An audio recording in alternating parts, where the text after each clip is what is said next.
morning sa inyong lahat. So, ito, tinapos na ni Foreman, nilagyan na niya ng kahoy yung gilid. Ito, lagyan pa to. Ito, hindi pa to nalagyan eh.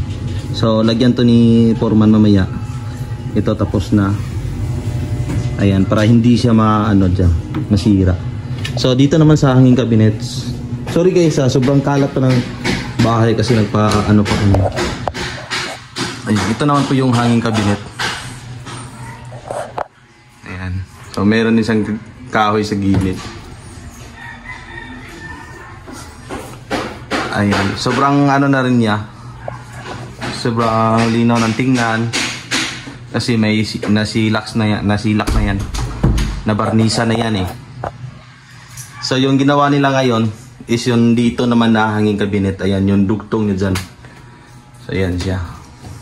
Sa gusto magpagawa, kontakin nyo lang ako guys para masabihan ko si Foreman. Yung malapit lang para madali lang yung pag-deliver. Ayan.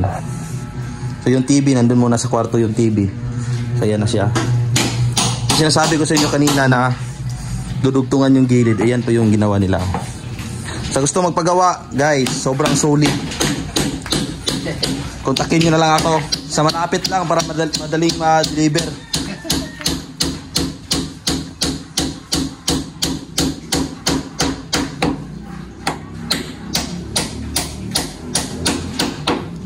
Dito lang yan sa bahay namin ginawa.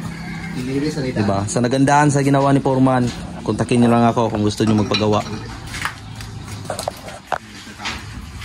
At dito naman banda, tignan natin yung ni Bibigoy or si Jason. Naglinis kasi siya ng ng tangke ng taas.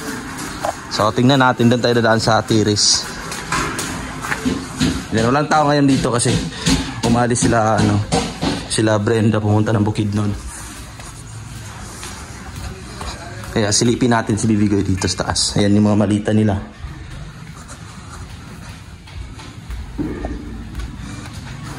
Ayan.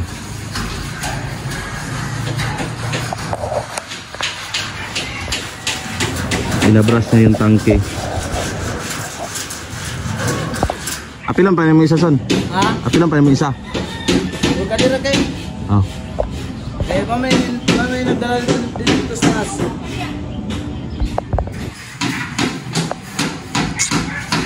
Yung pre-kantali sa'yo, sobrang taas na. Siguro puputulin yan sa taas para hindi na siya masyadong tumaas pa. Ayan di ba nakakalat na yung niya. At merong pang doon pugad. May pugad ng ibon. Ayan.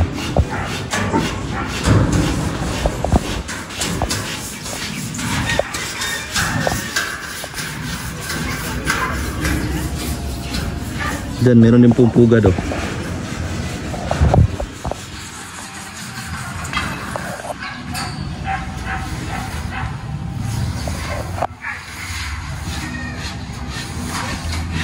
yung bahay ni Karen. Ay, muagas na din. Ano na rin? Motor di ama? Oh. Saka tubig?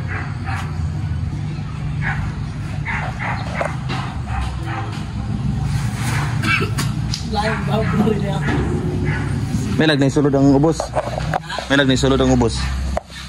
Ayan, wala na yung mga halaman dito kasi nilipat na dun sa farm. So yung mga hanging planta na yung natira pero parang mamamatay rin tingnan nyo. Yan, sobrang haba na ng sobrang taas na ng African talisay. Pag ganito nakalaki dun sa sa farm, sobrang ganda na dun. Hindi na siya mainit.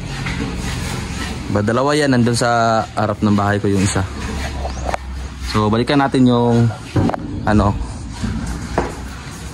trabaho nila Foreman. Yan.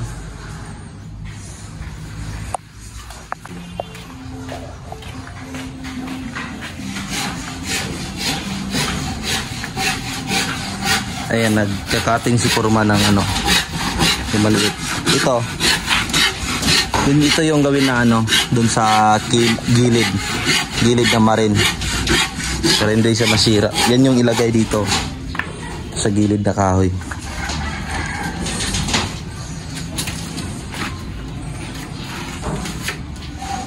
Diba? Sobrang ganda talaga guys, solid talaga. Sobrang tibay kaysa bumili kayo sa mga ano na madali lang masira. Ayan o. Sa yung ano, kagaya dito, maliit lang yung sofa namin, so bagay siya dito. 'Di ba? Hindi na yung kailangan yung may divider pa na ano, lagayan ng TV. So ganyan lang. Tapos butasan namin to dito sa gitna. Matabunan naman yan ng TV. Nilalagay kami ng outlet dito. Tapos yung butas niya dito para yun sa wire ng ampli doon dadaan sa likod para malinis tignan yung harap. 'Di ba? Kita niyo naman siguro. Kaso sobrang dumi pa nga ng ano bahay. Yan. Nalisa ni doon na yan kahapon. Diba? Ang ganda niyan. Yung iba walang ano.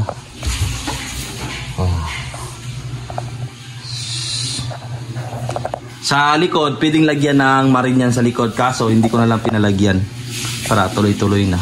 Para hindi na maaba yung ano. Pero pag umorder kayo, may harang talaga yan sa likod. Kaya kung gusto nyo mag-order, PM nyo na lang ako para masabihan ko si Foreman. Para mag-usap tayo sa price. So yung isa na lang doon kulang. At tapos na. Let's go! Thank you guys! Sheesh!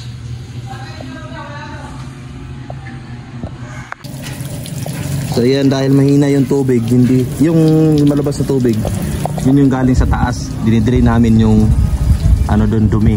Kasi yung supply na tubig na yan, yung black na hose, hindi siya hindi niya kaya supplyan yung taas kasi sobrang hina ng agos ng tubig. Hina yung agas niya. So meron naman tong laman. So ito na lang naman ito, paakyat namin sa taas gamit yung motor. So ayan, naka-manual po siya, pindutin lang tong green. So aakyat na yan. Mamaya pindutin natin yan, mamaya papandarin natin yan. Pandar natin kanina, yan yung lumalabas sa tubig para mawala yung mga dumi sa taas kasi na ano na siya, puno na ng lumot, kaya natakpan yung mga tubo na papunta doon sa CR ni Brenda at saka doon sa ano, sa may lababo sa baba.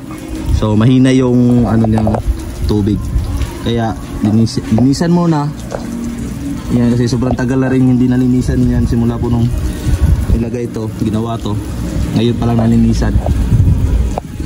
Andarin natin mamaya guys. Medyo malino na yung tubig. Nilagyan po ng chlorine. Manason!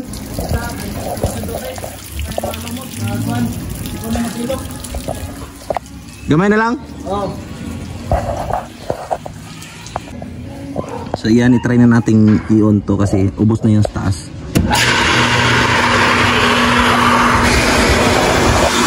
Ayan, so lalabas yun dyan.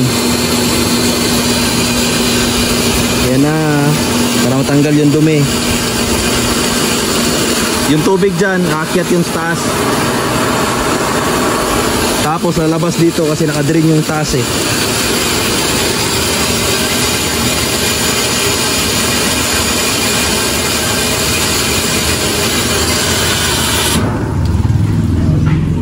Wala na iagas nun ba? Wala tubig din ba? Ha? Wala tubig.